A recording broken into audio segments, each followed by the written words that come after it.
¿Qué pasa, mi gente? Hello, hello. Welcome. Bienvenidos to another episode, otro episodio de Hoy En Día TV. I'm your host and producer, Yessi Rodriguez.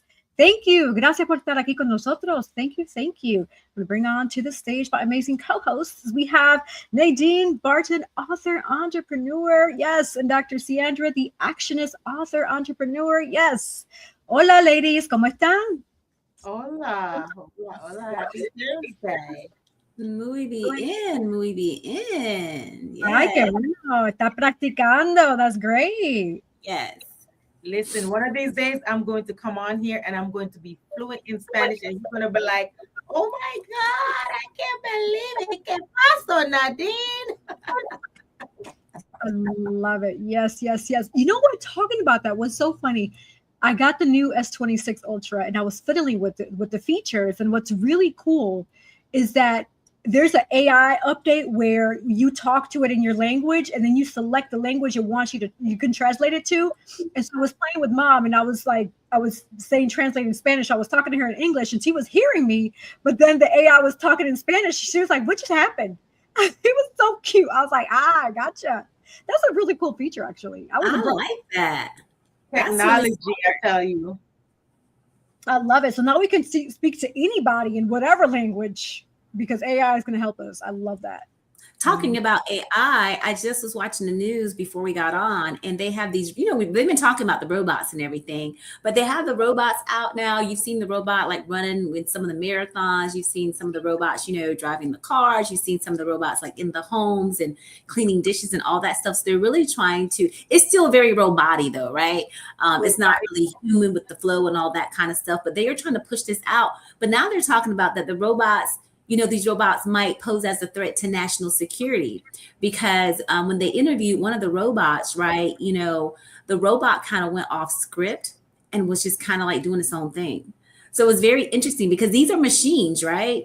And so these machines, they learn from us. And so it was very interesting. I mean, it was really kind of wonky, not anything really serious, but they were just saying like, if it can do this, I mean, who knows? So it's interesting. I'm not all for the robots. I'm all for things that can help me make my life a little bit easier. But I think we as Americans, right? Maybe the whole world, not just Americans, I'm just gonna put us in the box. But for many people, like we want that easy button. And I agree, sometimes I want that easy button too, but we've gotten too lazy as a society. We want everything and everybody to do things for us. And I think these robots can maybe be our Achilles heel in a sense, just thinking about what you said about the whole, I like the language thing. That's very helpful. I've lived all over the globe and, having that capacity, well, we didn't have it then, but having that capacity now to be able to speak your language and have it translate like in real timing so that people can truly understand you. You can have like a fluid conversation is really, really great. But on the other spectrum, what I was talking about the iRobots, right? I'm like, I don't know. What do you guys think about that? Listen, speaking about robots, either go on my story or look in the group chat. I think I watched this video like 1,000 times. It was so funny. I don't know if it was China or Japan. It's one of the Asian countries. They were doing some performance with the robot doing Michael Jackson. And all of a sudden, this robot just went on the stairs and just stopped. I'm like, what's going on? Did the battery die? It is so funny. That's one. Number two, I watched another video. Both of them are on my stories, where all these Waymo cars, about 50 Waymo cars, or Waymo, however you say it, they were circling around in a neighborhood and they ended up in the cul-de-sac, and they were stuck with like 50 Waymo cars. I said I would never get into one of those things. I don't care how interesting it is. People are videoing and they're so hyped and geeked about being in these Waymo cars. No. I'm not doing it. If there's not a driver behind that wheel, you better call me another ride because I'm not getting in one of those. Right. So let me clarify. So when you said Remo cars, is that what you were saying? No, it's like a ride share or Uber. So they're called Wemo in here in Atlanta. Wemo, I think. So if you look at the video on my story, you'll see the video. And all these Wemo cars, when they show up, there's nobody in the car. So they'll take you to the destination. Yeah, they're all over Atlanta, all over the place. Wow. So you asked for y'all asked for my opinion. I'm going to share it. So I'm gonna be honest. Go back to the 80s and 90s. The Terminator movies were saying it all, right? The Terminator movies. So if we want to forecast what's happening, look at the Terminator movies with Arnold Schwarzenegger. I'll be back, right? So with that in mind, I mean, hey, it's one of those things where AI is good. Like Cece was saying, you can leverage it as long as you know how to leverage the AI.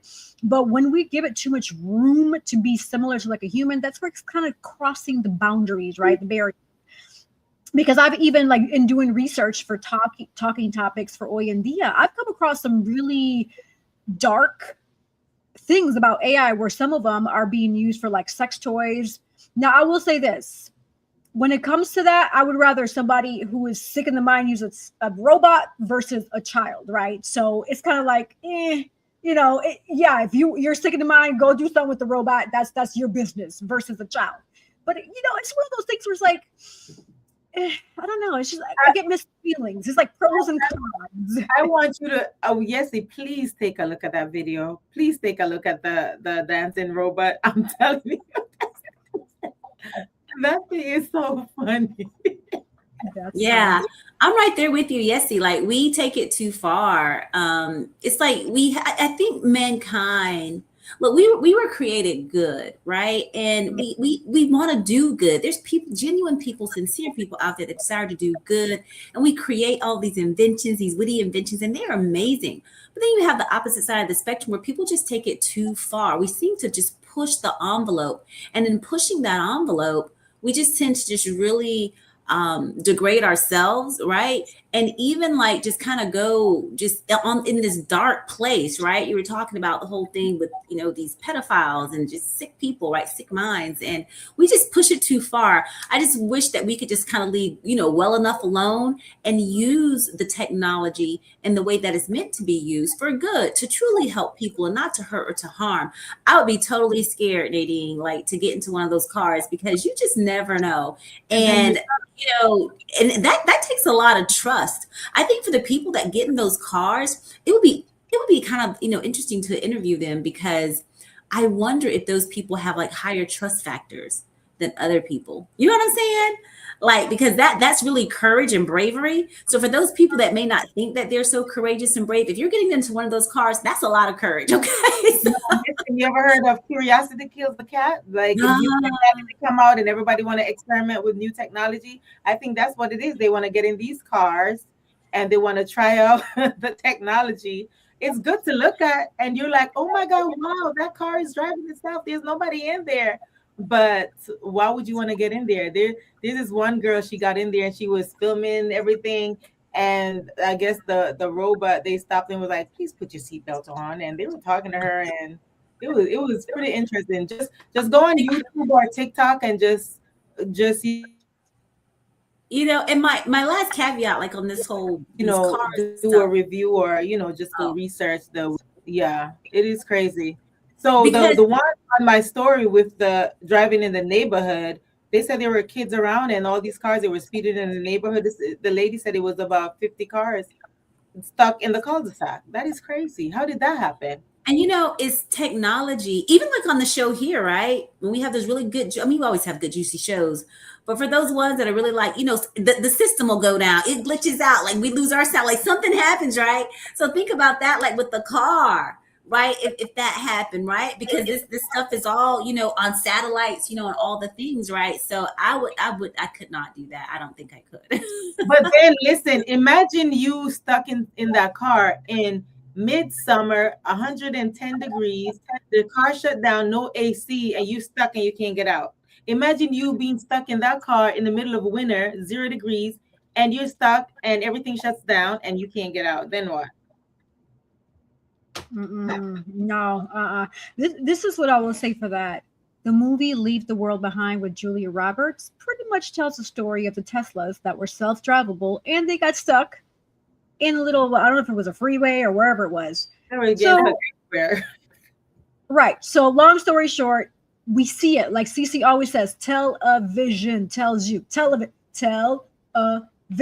It's telling the vision, it's forecasting. And for people who are not paying attention, please, I beg you, start paying attention. It's like right there, flashing lights, like the Kanye song, flashing lights, right? So alert. It's people, it's you're being told. You just got to wake up. Levanta, despierta ya, porque mi hija, mi hijo, no sé qué está pasando. The world's really going to leave you behind, you know? See, and that was the operative word. Remember with iRobot, right? Like everything was all hunky dory, and the robots were the maids, and if the green light were, you know, the green, everything was on. The green lights came on. That means all good. But when that light went red and they start going cuckoo, what happened? Exactly. And yes, you said something very poignant, right? The operative word in that was alert. The television is alert. That is, yeah, alerting you. But we're just like all kind of, not all of us, some of us, most of us, but all just kind of glazed over like, yeah, we love it, you know, but alert, that was a key word. I love that.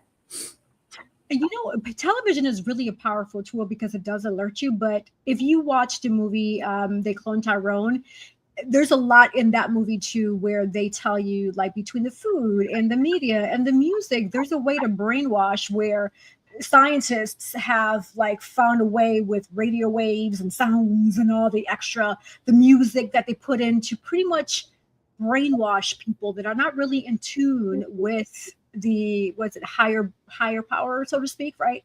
So it's really, really interesting. For those who are tuning in and listening, I highly recommend that you all do your research when it comes to that, because this is real.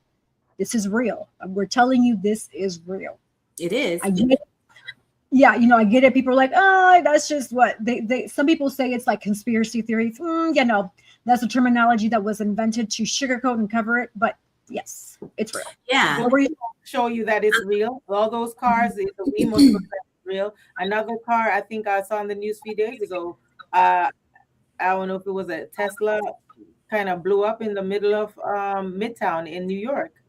Like, caused a huge explosion. So, and here's these robots and these cars, these Wemos and these robots dancing. We got to remember, there's so much evil in the world.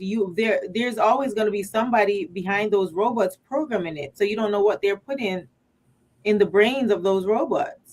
Right. It's just to kind of lure you in, right? It's like luring those victims in. And yes, I love what you said too about, you know, the TV, these programming, right? Think about it. It's programming us. Think about on your phones, right? Everything is an algorithm. Think of a human being, kind of, sort of. I know we're not, but think of us as an algorithm. I mean, we're not technically, but the things that we watch, the things that, you know, these are our gates. These are portals, right, to your soul, right? They say the eyes are the windows to the soul, and I truly believe that.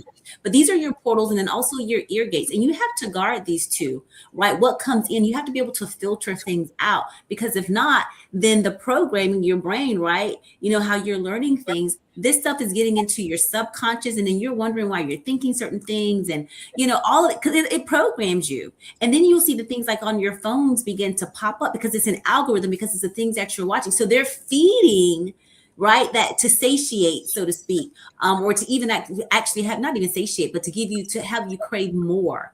So you do definitely have to watch what you're watching on TV, because everything is a program. And I love what you said about the conspiracy theories, because all that conspiracy theories is like they put that terminology on personnel, right, to make people feel like, you know, they're crazy, and they're not. Because you think about some of the conspiracy theories that people have mentioned, and that stuff actually, it was true. We've seen it come to pass. We've seen the news. We've seen the report. You know what I'm saying? Like, it's real hardcore evidence, and it wasn't a theory at all. You know what I'm saying? And so we're being tested. We are the science, right? We are the science. For those people, you know, that aren't awake and they're just kind of getting on all these bandwagon, we are the science. We are the beta testing, right? And that was quickly moving and ushering us into this generation of being alpha, because they're like, oh, we've trained them, we programmed them over so many thousands of years, right? From generation to generation to generation. Because the things that we watch, guess what? Our children will probably watch some of those same things, and so on. And it just goes on and on and on, and it just never stops. And it's like a broken record. And then the higher powers that be, the elites, they're like, yeah, because they're not watching that trash. They want to feed us that trash, right?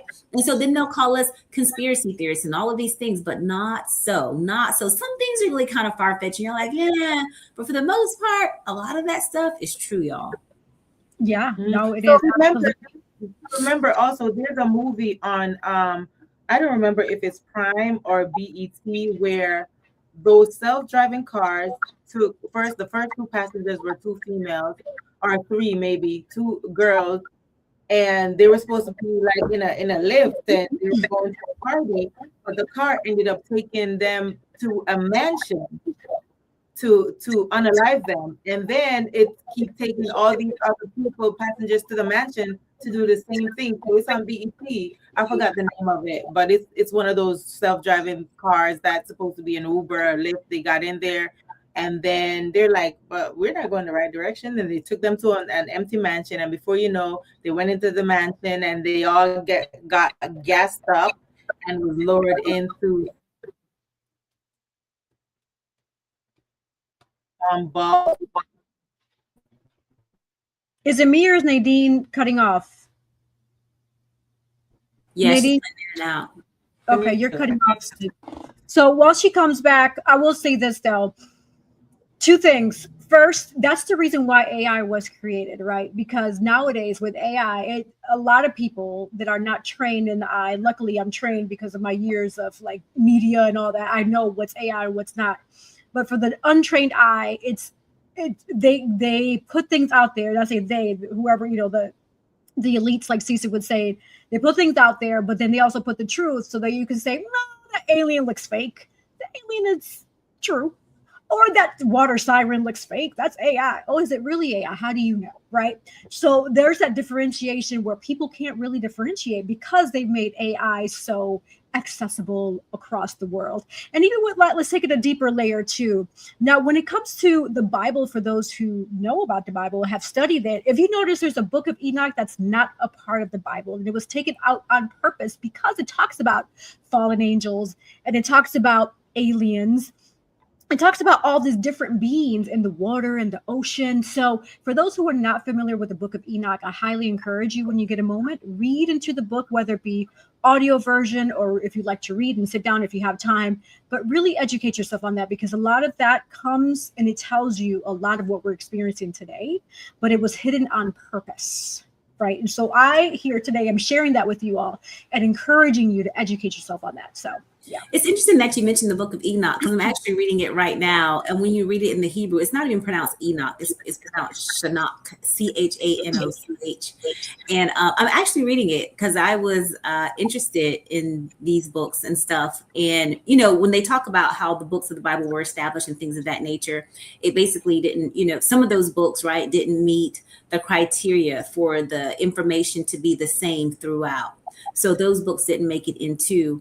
But the book is interesting. You're right. It talks about all of that stuff. It even talks about the seasons, and it talks about the year being 364 days versus 365 days. We also know in the book of Revelations, it says that they would seek to change times and times of times. And that stuff is happening too. Also, in the good book, it talks about you talking about the deceitfulness of everything and people putting, lies out there, but they're mixing it with truth. So it's just really kind of confusing people. And in the end days, which I truly believe we are in the end times right now, because there's so many things materializing that we see from the good word, the holy book, right? But it says, even if it wasn't for the very elect, right? The very elect, like these people that are called by Christ, the people that know the book in and out, like they would even be deceived. So this is for us, like you would think like the biggest and brightest minds, right, of our day, right? They know everything about everything. But think about even those people could even possibly be duped. You know what I'm saying? But the Lord has set good things aside for us, and He's put things in place so that we can know. So that it talks about the scales falling from your eyes, meaning that people talking about, oh, I'm woke. That whole culture, they're like the sleepiest. They're like totally like in comas right now. None of that stuff is wokeness, right? But when the scales truly fall from your eyes and you're able to really begin to see and decipher right truth from false and things of that nature, it's really going to shock you. It really, really is. And I'm kind of glad we kind of went that way because, people need to go out and do their research. In the book of Enoch, just for translation purposes, it lists like a lot of the names I was reading. It lists a lot of the names of the wives, of different people. It's very interesting. And I know in the Holy Bible, it lists names, but Enoch takes it, I mean, it goes into depth. Like, it's just so, and I'm just reading it for, like, right now for information purposes, right? I just want to kind of read it and explore it. And as I'm reading it, I'm praying by the Spirit, praise God, to Lord, show me what's true, show me what's false, right? That kind of thing. But I did want to check out those books. And so the Bible that I purchased, it's very expensive. It's like over a couple of $100. It's the Sefer Bible. And so it has all of those in there. And so you can read them. And so, like you said, check it out, read it, and kind of see for yourselves. Yeah. It's interesting. You know what's interesting, sis, that you also said is there were books within the Bible that, example, Book of Enoch, that didn't make it into the Bible because it didn't qualify based on whatever standards they were looking for, right? Is that what I'm understanding? So what's interesting is that the Bible wasn't created by one single person. It was a collection of writings, as we know, created over many centuries by different authors, communities, scribes, prophets, apostles, and religious leaders. And so when I hear that, it makes me wonder, why were those handpicked versus being transparent and throwing it all out there for people? Why were certain books included and others excluded? Was it for the purpose of manipulation or to control people, right? Because you are hiding other elements that should have been incorporated into the Bible. Well, I don't think it's for manipulation, because the Word of God tells us that the good word, the Holy Book, was God inspired. God inspires everything, just like us. We are inspired and now created beings, right? So God put his holy word into mankind. And so people from all over, right, began to write. And these people didn't know each other necessarily. But the things that they wrote, because it is one spirit, because God is a spirit of truth and he is one spirit, right? Whatever he speaks to the church, right, which is his church, his bride, when he speaks it to one, if you're on one accord and one spirit, because God only speaks truth. So when he's speaking to me something in my heart, say about a situation, and you're his child, and he needs you, he's going to speak the same exact thing. We may not even know each other. We might come together, be in a coffee shop and just talking, and you be like, you might overhear me talking. You'll be like, oh my goodness, the same thing. You know what I'm saying? It's because there's one spirit. So that one spirit that was God breathed, God inspired, right? That went into, right? Because the book, because it's alive, it's a living, breathing book. That's why when you read it, depending on whatever you're going through in your life, right? Whatever situation, it can speak differently to you, right? If you're having a really hard time in life and you're sad and you're depressed and you're reading the book, it can speak in a certain way to you versus a person that's very happy and life is going great and they're not sad and depressed. It can speak a very different way. And I'm a testimony of that, right? We all are, right? Just depending on what you're going through.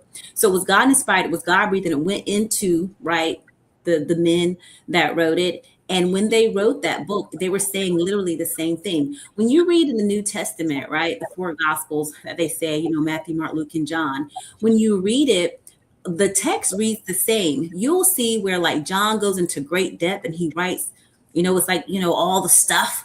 And Mark is very like straight to the point. And, he just kind of like just puts it out there. And just kind of gets it done. And then Luke, who was the physician, right? He writes in another way too, but they are all saying the same thing. And so for the other books, when you read them, and I'm going to, because I don't know this to be true or false. This is what I've read. This is, I've read this. I didn't hear it from anybody. I read this, right? So it was saying like the book of Enoch and the book of, because Esther in the Sefer Bible, the Esther that we have in the Holy Bible and the one in the Sefer, there's more chapters for Esther in the Sefer than it is in the Holy Bible. And I didn't know that. I was like, wow, there's like more to this. You know what I'm saying? Because where Esther kind of leaves off is where, Esther, she fasts, does all these things. And, the people, they rise up and they fight against, because they're trying to wipe out their race and everything and, genocide and that kind of thing. And they pray and all the stuff. And then basically they hold, fast to the feast and they still celebrate it to this day. And that's kind of like the end of the story. Everything kind of worked out, right?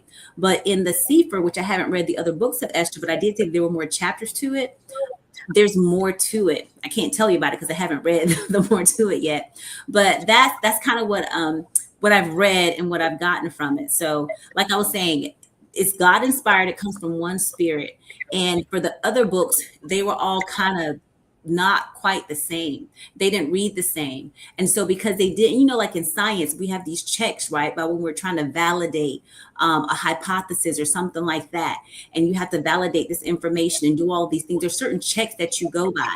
And if it meets the standard, because there has to be a standard, if it meets the standard, then it passes the test. And then you're able to go on to the next phase, like within the research and stuff like that. So that's kind of how it was, to my understanding, for the Bible. Like, God breathed one spirit, it spoke, these people wrote it, no matter where they were, from different continent to continent, it read the same, whereas the other books, they didn't. Okay. That's good. That's good background. Thank you for educating us on that. That's interesting. And I definitely want to revisit this topic in the future, because there's other questions that I want to think about, or have in mind, but I know we have our special guest patiently waiting for us. So we're going to actually transition over to our special guest. But before we do that, we're going to take a quick sponsor break. So don't go anywhere. Hoy En Día TV. We'll be right back.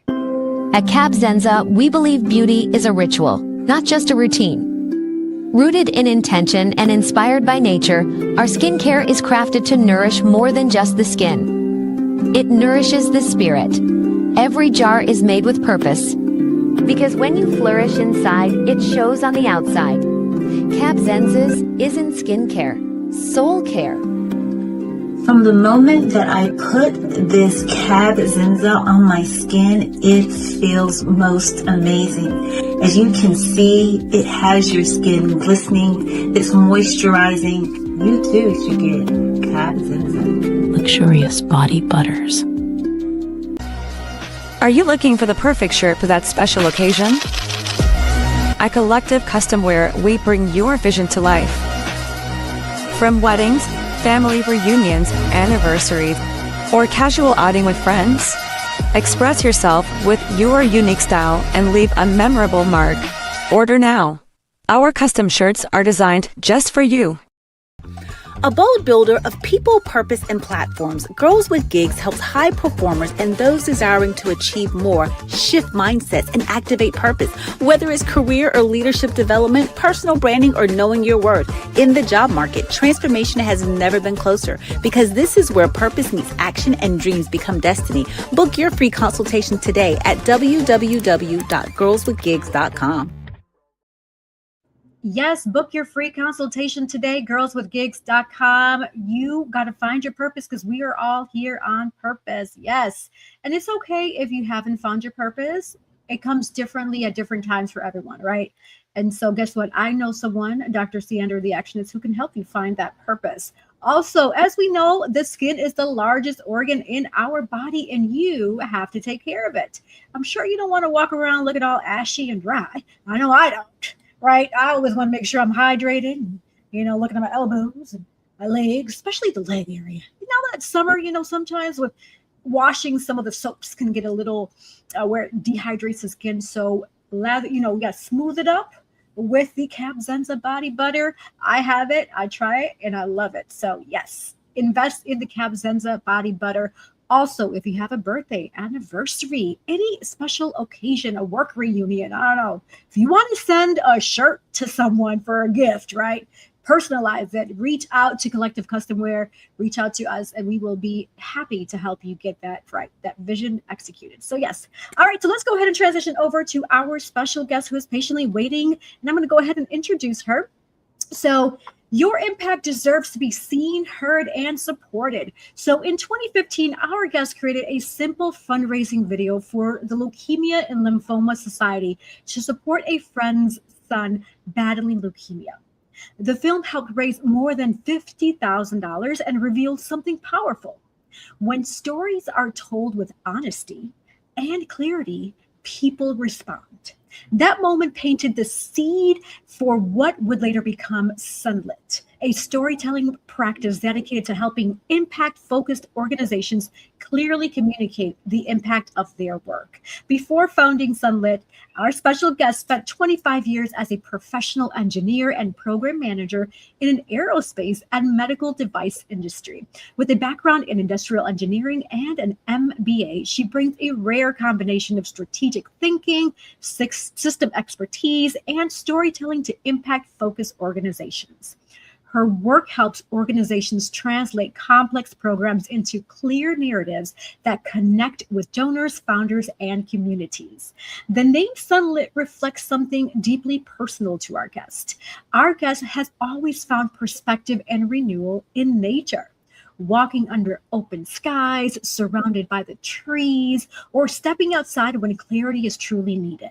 Nature has a way of reminding us what matters most. In the same spirit, Sunlit exists to bring important work into light, helping others see the purpose, the people, and the impact behind it. So the mission is simple: to help nonprofits, education, and impact-focused organizations clearly communicate their mission and impact through honesty, human-centered storytelling, so that the right people understand their work and know how to support it. So without further ado, we're going to welcome our special guest. We have Yami Lima. Welcome to Hoy En Día TV.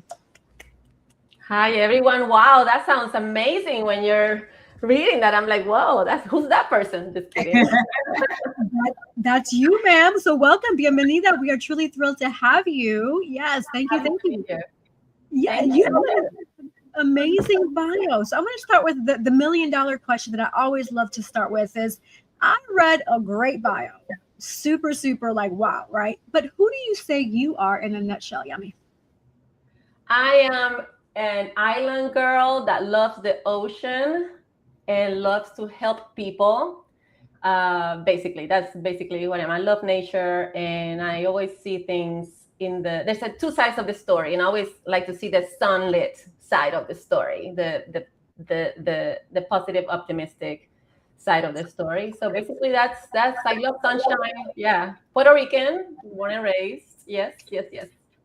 That is awesome. Yes. So for those meeting you for the first time, can you share a little about who you are? So outside of being Puerto Rican, outside of having your MBA, outside of, loving nature, as I just read, what really shed the light into the actual Sunlit? So it sounds like there's a whole nature combination with the Sunlit. Yes. So Sunlit came out of two things, and I'll take you quick back. I tried to jump into filmmaking 2 years ago, and I went through a rebrand. And through that process, people try to help you as much as they can, and they try to come up with something that, I came up with a brand that I was not feeling right? And then it just I had what I call a mid-brand crisis. And I started looking around my whole house and my lifestyle. We love the outdoors. We love to travel. We have a van, so we're always on the go. So I started to look at my lifestyle as a reflection of what I wanted to do.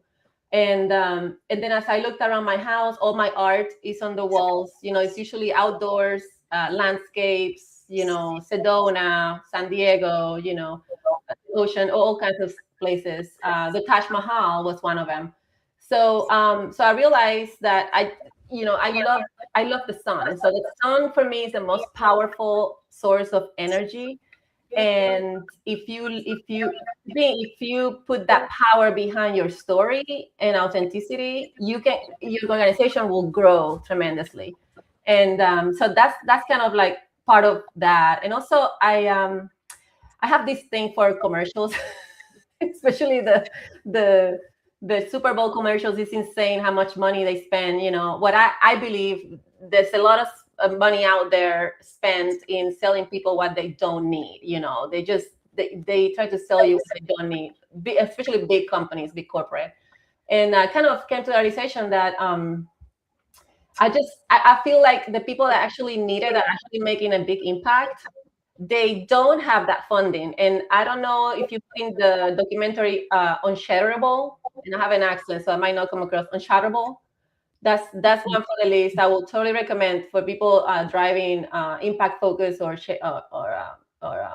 nonprofits to watch it. So it talks about the kind of like the discrimination of the for-profit sector versus the nonprofit sector, and how the nonprofit sector gets kind of pushed back anytime they spend money in any type of advertisement or impact advertisement or storytelling, versus the for-profit that kind of sells you all kinds of stuff, and the money, they just spend money, tremendously. So So it came out of those two passions, right? To shining the light on what actually matters became kind of like my motto. So so when I realized that, I'm like, I need to come up with something that truly reflects what I love and the side of the story that I want to tell. And how I look at it is the sun shines on the plants, and the plants feed us. And I want to shine on those stories, the people actually doing the work and impacting good, positive impact, not just products and services, etc. So there's a market for that. That's great for filmmakers, and we need a little bit of everything. But my focus is shining a light on people that actually they're changing lives, and most of these people don't have the cash flow to get there. So I usually work with people that showcase those people, they either a gala or something like that. And so they actually source or fund the project to be able to showcase an organization that's making a huge impact, basically. So I don't know if that answered your question, but yeah, no, it did. Yeah, it really did. Absolutely. So I will say this because I'm curious to understand the change of industry. So you went from engineering and program management into storytelling. So that's a really big jump in the industry. So did you have a passion for storytelling? And tell us about that pivotal moment in your life when you had the aha moment to say, I need to do something different, right? Like I can take you back to there. Yeah. So basically storytelling and filmmaking was kind of like a side hustle. I used to film all of our travels with my husband. So we used to travel everywhere in the world, and he will forget things. So I will do videos. I have a bunch of them just for him to remember. And then this project came about. One of my friends' little kid was diagnosed with lymphoma, and he's, knock on wood, he's doing great now. But so we had to raise funds like at a rapid pace. And I offered, I said, let's just do something. Let's just create something. I know how to edit. So that ended up raising a lot of funds. And when that happened, that was still early then by the time that I left corporate. But a seed kind of planted. I'm like, I love this feeling. I love the feeling of creating something that will generate funds to help someone, to help the research, to help. So that kind of stay in the back of my mind. And fast forward to 2021, I moved from a life in San Diego. I used to live in San Diego for 20 plus years. And I had it really good there, tons of friends, huge network. I moved to Raleigh. We made a move, drove across the country. And I found myself within a week depressed. Like, what did I get myself into? Why did we leave San Diego? And it was just that for the first time in forever, like I'm not the type of person, I'm lucky, knock on wood, that I don't have haven't had any mental health, crisis or anything like that. But for the first time, I remember saying, this is what it feels like. I think this is probably what it feels like. I'm just being sad and missing my network, and it was a big move, So it's normal when you make a move like that. I found out later, So 3 months into the move, I had to join. I was still working for corporate America. Completely sad, depressed. So I joined a co-working space. I think for you guys in Raleigh, you will know right now it used to call Blush Co-work. And she had just opened, and I said, I'll just make a video for you. And so you can showcase the space. And the moment I picked up the camera and did that video, I'm like, okay, it kind of resurfaced that feeling of doing something, for someone else with the camera. And that was it. Since then, I joined a huge program, a filmmaking program. I sharpened my skills. And that was 2 years ago. And then in June last year, it's going to be a year now, I had the opportunity to the program that I was working for in California got canceled because it was not selling. And that was my research and development program. And they asked me if I wanted to apply for a different job, that they had openings for everybody, and I just decided to make the jump. And I've been doing that since then. I've been doing this full time since then. Yeah. So, wow. Yeah, but I still have the whole, that's one of the things I bring to my clients is the whole corporate engineering systematic approach to storytelling, basically, because some people will say, oh, I need a video, which I don't call them video, I call them storytelling assets. So video is not in my vocabulary. So they say, yeah, I need this, and they don't, they know they want it, right? They want visuals, but when it comes to expressing their goals or having someone understanding what they actually want to accomplish, what happens is that they hire a company, a production company, and they will make the video. They will make the asset for them. They will say, yeah, we'll film, we'll get it going. But what happens is that the video or the asset stays in the computers, or doesn't perform as well because the objectives were not set in the beginning and the messaging was not nailed down. So they end up spending thousands and thousands of dollars. And I've heard horror stories of people that spend, thousands of dollars in visual storytelling and they can't use it, or they use it and they didn't get what they needed out of it. So, so what I do is I just take a step back with them. And sometimes I have to say, you don't need a video or a storytelling asset yet. You need to probably refine your messaging in your website, or you need to, different things, create systems to kind of deliver your message first, and then move to something, visual storytelling, maybe pictures or video or something like that. So I don't jump in and say, okay, let's make a video. I'll kind of take a step back and try to get that right, because the last thing I want them is to spend a lot of money in a film or an asset that doesn't give them the return investment, basically. So. Yeah, no, I love that. Thank you for sharing that. Actually, I have a couple more questions, but I'm gonna hold them to later. I'm gonna spotlight Cece to ask her questions, and then when she's done, Nadine will ask you some questions as well. Yeah. So it's good what you're doing. I like what you said about helping others. And I get what you're saying about with the nonprofits. Being in San Diego, California, we have a grassroots organization. It's no longer grassroots, but Extended Hand Worldwide Ministries, and it's a nonprofit. And we do the work. We go over and beyond. And I was honored to be a part of that nonprofit. It started with my pastor, Dr. Foster, and we've been in operation over a decade, and we do the work. And it's interesting because I remember when we were out trying to get funding with big staple names. I won't call the organization, but these are like federally funded,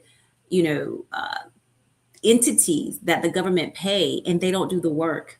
And I remember they had funding, and we always say, get ready to put on your backpack and your boots, because like the work is out in the field. And so they used us, and it was a blessing. But we had to, because we had a connection and we had a rapport, and the community trusts us to be able to go out and to bring in the people that they're supposed to be servicing, right? To provide all these things to that the government gives them money for, right?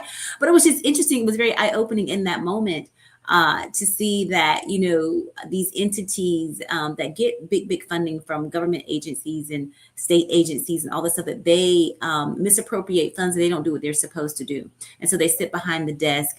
And then, when time is running out, the clock is ticking, they have to report all what they've done. They typically go to organizations that are doing the work, but don't get the funding. So what has been like in that? Have you been able to kind of like find a solution as you're bringing light to these stories and things of that nature to be able to help these organizations that aren't getting the funding, but they truly, truly are doing the work? And I know you doing the documentaries with them and spotlighting them and things of that nature. Have you seen, and maybe it's too early to tell, I don't know, but have you seen a difference? Have you seen a shift in that kind of happen to where now these nonprofits who are truly doing the work are getting more funding? Yeah. So the question is, you touched on the symptom, right? They're not getting funding. That's a symptom of something happening there. And there's different factors. But the factor that the pattern I've seen from the inside, from the organizations, if the organization take responsibility for, applying and all that, from that perspective, the pattern that I've seen is that they struggle quantifying the impact. So quantifying the impact and then showing it is better than just doing the work let's do the work and then try to show the impact, right?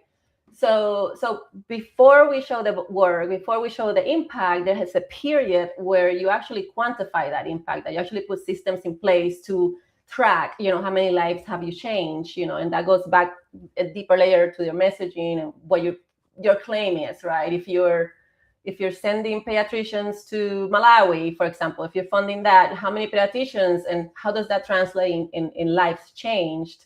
That math, that quantification, sometimes, most of the time, is missing. So because they don't have the resources, the funding, they get scrutinized for putting for little overhead, right? And putting all the funding to your mission. But then things like putting in place systems to actually quantify the impact that you're making, which will later on help you with your grant, because you can you can have the story together and you can quantify the impact. It's not just I help people, it's not I just help people in Africa. It's not that. It's you have a quantifiable, trackable, impact that goes back to the claim that you're making or the impact that you want to make. So that step is missing. So what happens is that the reporting every year comes and everybody's scrambling. How do let's take a look at the previous grant, how it was written, and that's one part of it. So there's not enough. The system is not there to actually quantify the impact and monitor the impact, so that you can use that data to show either in a paper, in a grant, or in a visual storytelling, So that's one part.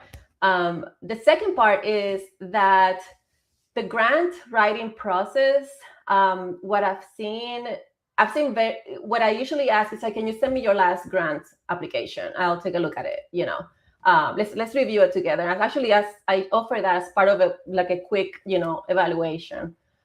What I find is that sometimes organizations, again, because of resources and funding, right, hire people that are probably not at a senior level, or they don't have the storytelling, I don't want to say capability, but the expertise, I guess. So the grant writing becomes just another document. And in this, as you guys know, this environment, grants are super competitive, especially with everything that's going on. So just like a job application, you have to rise above that noise. And people just sometimes just put grant applications and just wish for the best. And they lose on so many opportunities, just because, number one, the systems are not there to quantify the impact that you're making. That's one thing. The grant writing is another one, and some of that. So some organizations say, I want to make a video, right, for my grant application or whatever.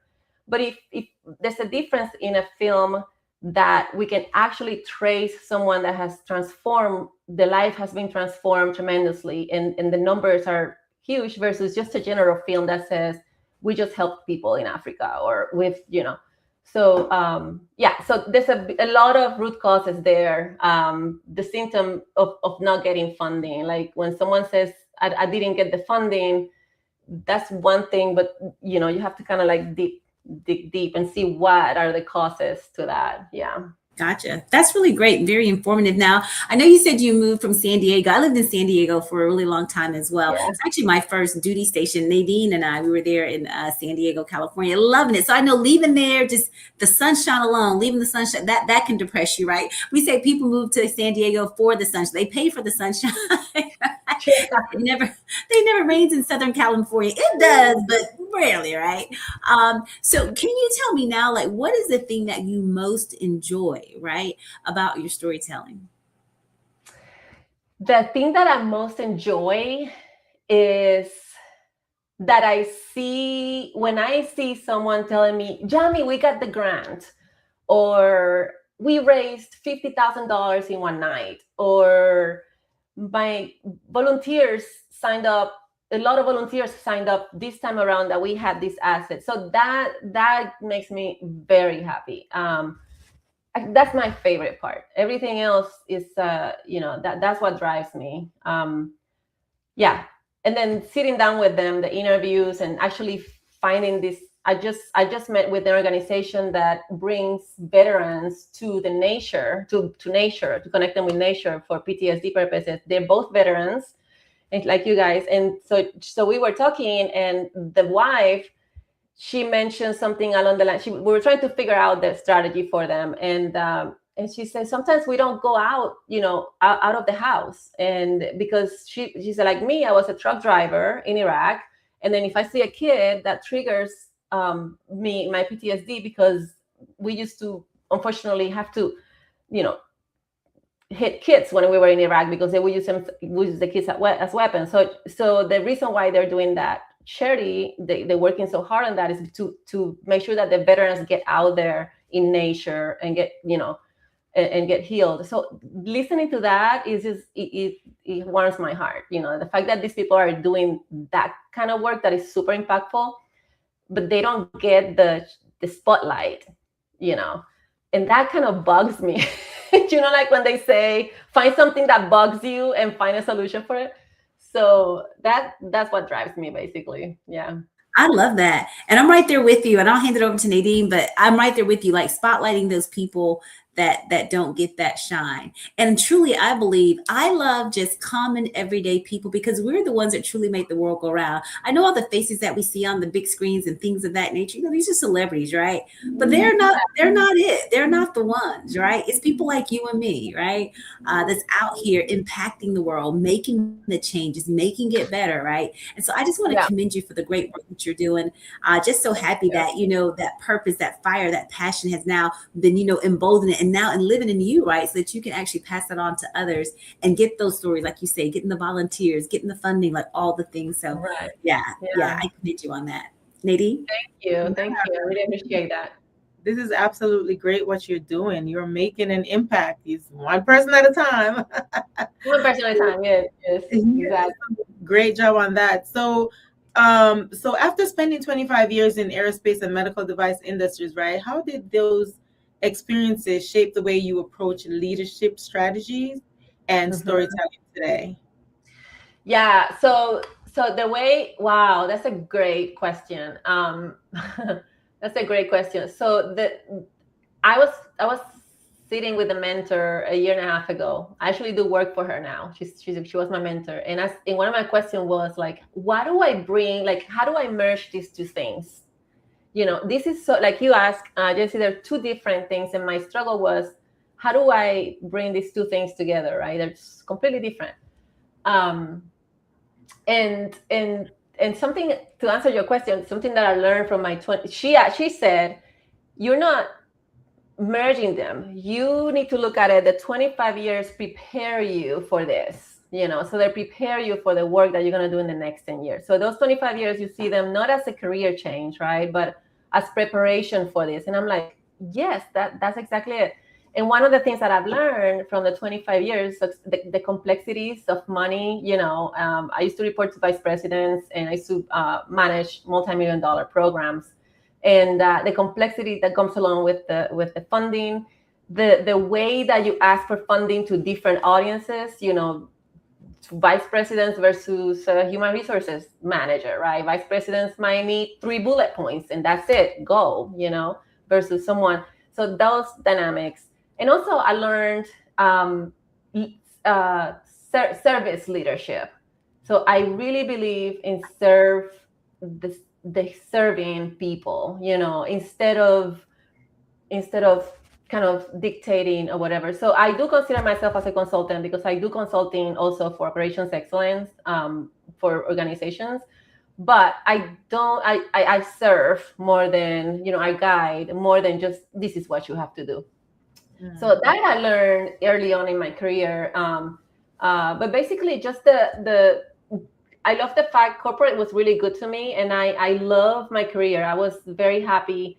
I met amazing people, and I learned from different people, different organizations. I worked with the Air Force in Beale Air Force Base. I used to work with colonels, and 4-star colonels, and that was cool, and I know I can use that now, because I will have to meet with those decision makers to convince them, hey, we need to bring this mission to life because of X, Y, and Z, So yeah, I mean, the leadership style morphed without those 25 years, and different strategies, audience strategies when it comes to big money.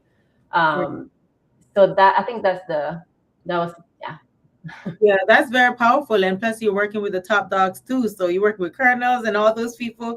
That's amazing. Yeah. And I know you touched on impact few questions ago when you're talking about you know, the impact that you're making. And as a veteran sitting here, you know, I feel it in my heart, like really, really, really, really deep down in my heart, because when you're speaking about the veterans in Iraq and what they're doing, and I know that you're not just serving veterans, so you know, I'm just speaking on that part because I am a veteran, and I probably feel it a lot more than some people who are not feeling it, who are not veterans. So the phrase "your impact deserves to be seen, heard, and supported" is a very powerful phrase, right?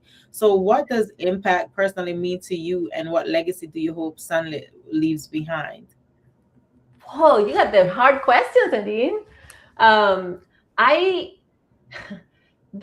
am on a mission, and I don't have it here because I switched offices. I had it in my other. This is my daughter's old room, but I hope. Wait, you had two questions. What was the first one? I saw the legacy. What was the first one before the legacy? Your impact deserves to be seen, heard, and supported is a very powerful phrase. So what does impact personally mean to you? What does it mean to you? Impact to me is even if you're going to the post office or to the gas station or to, I get the goosebumps because even someone that needs gas, right? I think impact it starts with your own house, and how do you make the person feel at that transaction or that interaction, either with your husband, so that's impact to me. Do you want to have bad impact or good impact? You choose, right? So that's what impact you know, what I believe, even at home or at work, or how does that person feel after interacting with you, basically? Yeah. That's what impact is to me. Like, how do they feel? Yeah. And that's, you know, and we all humans, we're not perfect, you know, we have our bad moments. But that's one of the things that I strive the most, that when I interact with someone in any type of setting, that by the time I leave, they feel a little bit better, or they energized, you know, little sunshine there, sprinkles. Right. So that's what impact means to me. And it's at the very basic level, like at home. It starts at home. Yes. You know, I see a lot of people out there that they're very, you know, like, I'm making an impact, but then you go into like what happens inside doors, you know, and completely different people, you know what I mean? Yeah. So that's what it means. It means it's consistency across the board and different, you know, interactions that you have with people, living in good lives. Yeah, and I know you had mentioned the gas station and just the jewelry a little bit, not to take away from your story, but when you talk about impact and gas station, I remember this young lady, she was paying for gas, and she gave, not in this era where gas is high, it was a different long time ago. So she was buying gas for $5, and I'm like, put 20 on it, you know. I said $5 can't take you anywhere. And she cried and came and gave me a hug, and I'm like, I wasn't trying to get anything from it, but I'm like, what's $5 gonna do? And, you know, and I just, you know, did that.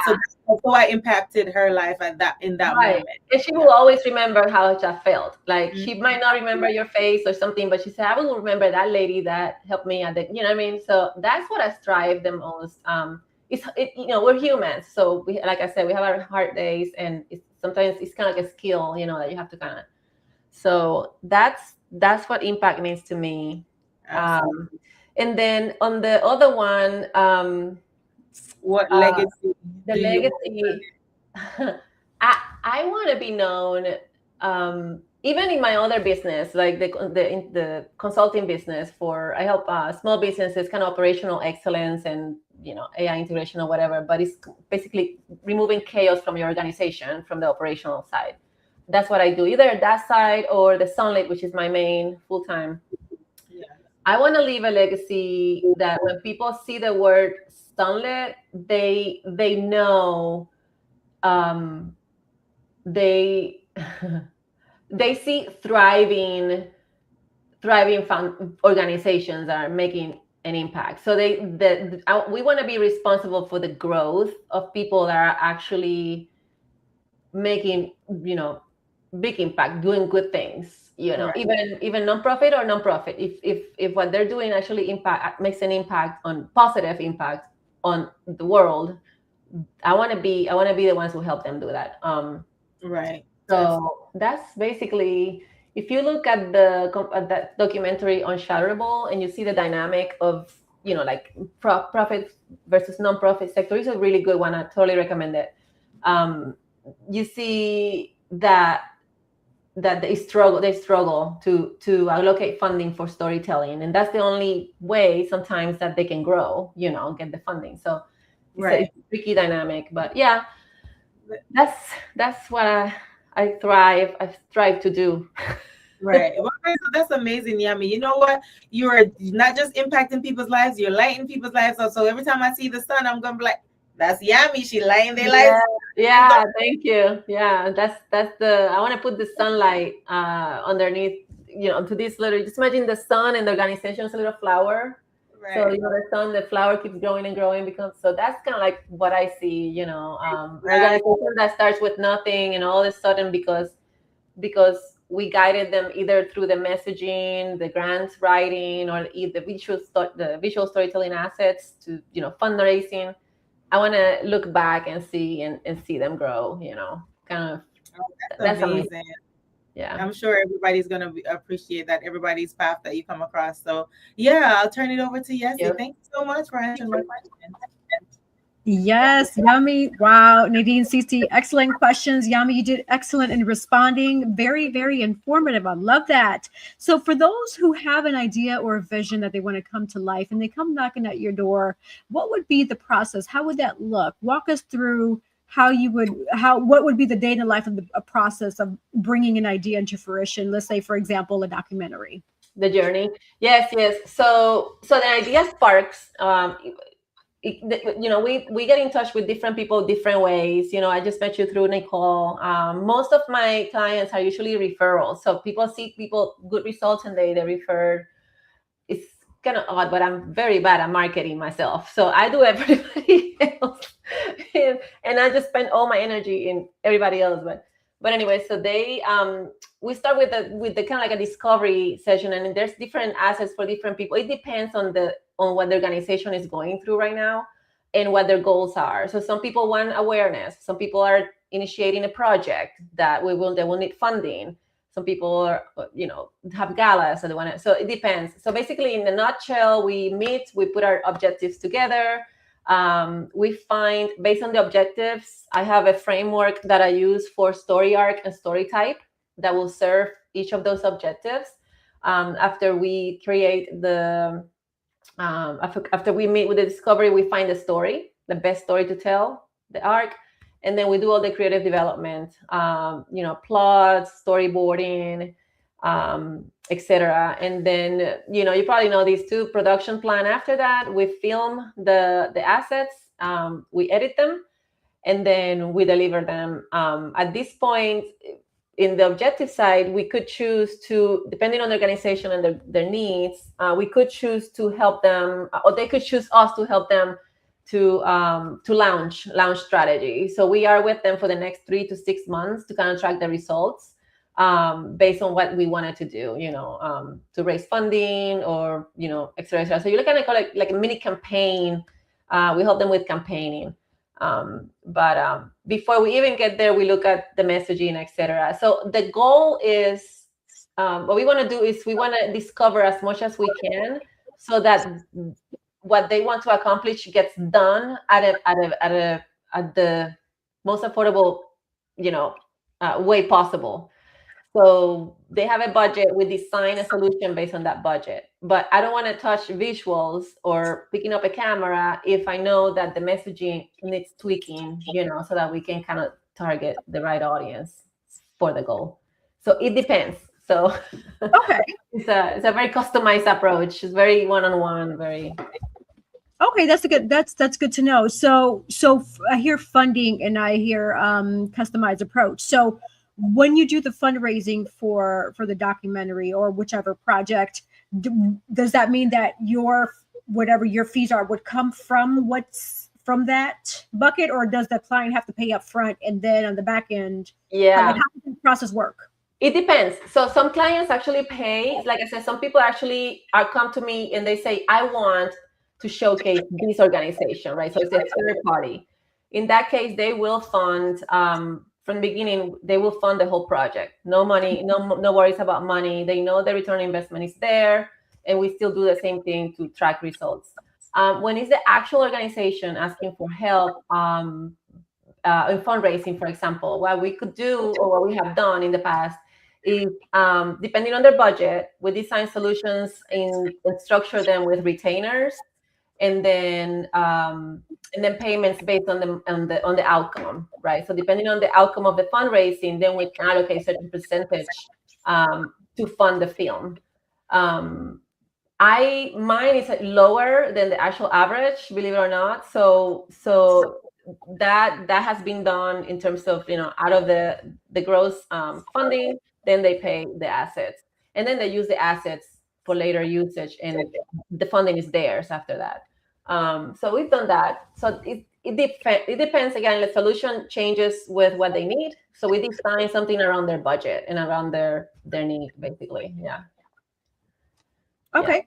Yeah.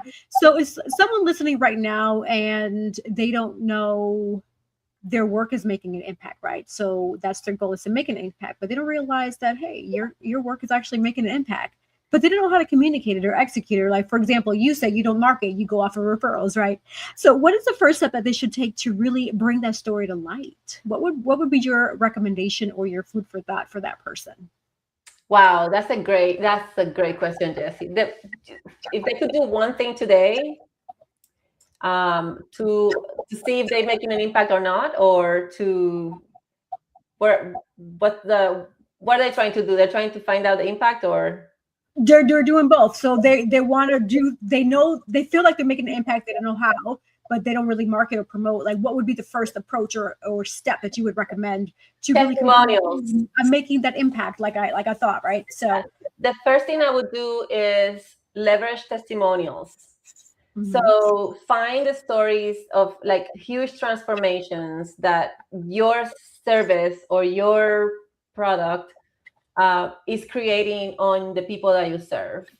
So there are stories out there. There are people that you have impacted in a huge way. Talk to them and see, can I get a testimonial? Also, start quantifying that. Start quantifying the work that you do in terms of, this month we helped 10 people, and kind of like systematically, right? Start collecting the data.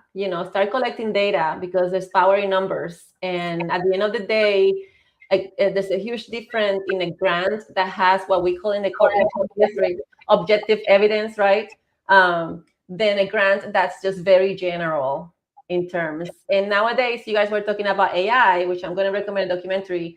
Nowadays, everybody can write amazing grants with AI. It's there. So you can write a grant and send it. You still want to rise above that.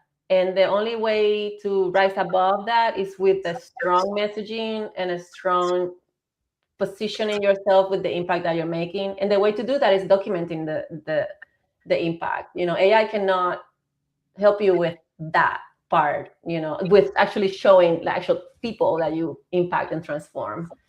So, by the way, before I leave the AI thing, there's a documentary that I just watched in Netflix. You guys were talking about the pros and cons of AI. It's called, and I can send you the link, Jessie. It's in Netflix. It's called The AI Doc and How I Became an Apocalyptimist. It's out there in Netflix. It's a really good documentary. He brings all the heads for the AI companies, and just watch it. It's really good. It has both pros and cons and what's going to happen. So. Yes, I'm definitely gonna have to watch that for sure. Yes. Yeah. Wow. We are quickly approaching the end of the show. And you know what's interesting is earlier you mentioned that you do music too. Like you have a band, you said? A band? Maybe I misunderstood you because you said you love to travel. And for some reason, I thought I heard you say a band. So we have a band. Winnebago. So we do the van living, as much as we can. So we are out most of the time that we travel in the van now that we have a girl. We used to travel international, but then we had a baby and now we roam around in the van when time is, holidays and stuff. So. Okay, well, good. I'm glad I clarified because on my end, I thought I heard band. I was like, that's pretty cool. She has a band too, but a van is fun. Travel all over the world, yes, and make those stops in different states and look at different people and how they interact in their own element. That's pretty interesting. That would actually be another interesting documentary if it doesn't exist. Is like in your journey throughout like the U.S. documenting like how different people are in different states. So how people are in Wyoming compared to California, compared to Texas, compared to New York. That's a really interesting and very good documentary because that was one of my struggles when I moved to North Carolina. It was, it was a huge culture shock. And now I'm good. It's 5 years after, and I'm okay. I'm not going back to California. But yeah, it's completely different, and the transition and the adaptation of a different culture is a whole different monster. So yeah, people are different everywhere. Absolutely. All right. So what we're going to do now is transition to our last minute words. And so what that is an opportunity for you to remind people where to find you, follow you, how they can work with you. If you have a quote, a special sentence, or anything that comes to your mind that you want to share with the audience, for you to get a glimpse as to how that sounds, I'm going to have Nadine start us off, followed by Cece. Yami, you'll go third, and I'll close out with the remaining sponsors. Okay. Absolutely. So as you guys know, my name is Nadine Barton. As you see on the screen, you can find me on Facebook or on Instagram at NadiaB_1202, NADIAB_1202. And like I always say, life is 10% of what happens to you and 90% of how you react. And if you'd like to get any of my books, you could go to NadineBarton.com. I love it. I love it. So, hey, I'm your girls, the Empathy Actions with Inspire for Purpose, and also Girls with Gigs, where we equip, empower, and help you execute your mission, right? We are your solutionists. I always like to say, remember, nothing positive ever came from negative thinking. So think on the things that are good. Think on the things that are pure. Think on the things that are lovely and just. Anything that's praiseworthy of any virtue, think on those things. And it's always love and light and inspire for purpose. Wow. You guys, I'm so honored to be here with everybody here. It's great energy. So I have both one personal and one professional. The one personal, I always go with these 5 values, kind of like verbs that I live by. You can find in my Instagram. Everywhere I go, I use this. Explore, learn, love, live, and share. So those are kind of like my values. Always explore, always learn. Doesn't matter all the angles, there's different stories. Learn them, the critical thinking. Always love and live your life to the fullest and share it, because that's, again, the legacy. And then for work, my motto is you're making a difference. Let's show the world. Basically, that's my motto. You can find me at sunlitstory.com. That's going to change to Sunlit Narrative in the next couple of weeks, but it's still going to be routed. So sunlitstory.com, Sunlit Storytelling on Instagram, and yeah, let's show the world. That is truly, truly amazing. Well, before I say my last minute words, I'm going to take a quick sponsor break, so don't go anywhere. Hoy En Día TV. We'll be right back. Sponsored by Collective Wear. Available at www.yessirodriguez.com/shop and myrod-enterprise.com/shop.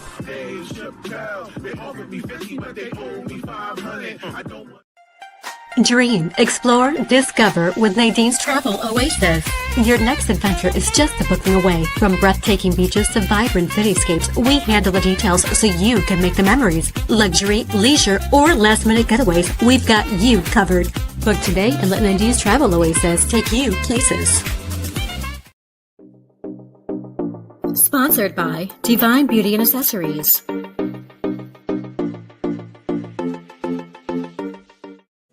Watch Hoy En Día TV, Thursday, 7:30 p.m. Yes, shout out to our sponsor, Collective Wear, Nadine's Travel Oasis, Divine Beauty and Accessories. Hey, summer is here. I'm sure the kids are going to go on break. You might be wondering, where should I take the kids? Go knock at Nadine's door. She will help you get that right and get those trips booked today. Yes, she will give you some ideas because, sometimes we just run out of ideas, parents. We're like, I don't know where it takes little Tommy and little Susie, right? So Nadine, I'm sure she'll have some tricks up her sleeve, right, Nadine? Also, yes, Hoy En Día TV rerun. So in case you missed today's episode, it's A-okay because it's here to watch, right? You can watch it on Instagram, you can watch it on YouTube, you can watch it on Facebook. You can also listen to us, and reruns take place Sundays at 7:30 p.m. So yes, tune in to Hoy En Día TV. If you missed past episodes, it's okay because they're all available for you to watch. So thank you all in advance. Shout out to all of our sponsors, all of our viewers and listeners. Also, for those who want to find me, it's really simple. All you have to do is go under Google, type in YESSE, Yessie Rodriguez. I'm Googleable, yay, Also, I want to give a big shout out to Cece, who was with me this past weekend at the Carolina Fashion Awards. We did amazing. It was so much fun. We were able to connect and interact. It was actually a live session for Hoy En Día TV, and it's actually available to watch as well. So if you missed it, again, it's okay because you can watch it, right? But we had lots of fun, great networking opportunity, and some of those guests are actually going to be here with us later on through the year. So yes, you got to tune in for those as well. And for those who want to be a guest on Hoy En Día TV, or you want to be a sponsor, you want to send us an email, hoyendiatv@gmail.com, hoyendiatv@gmail.com. It is at the bottom of the screen.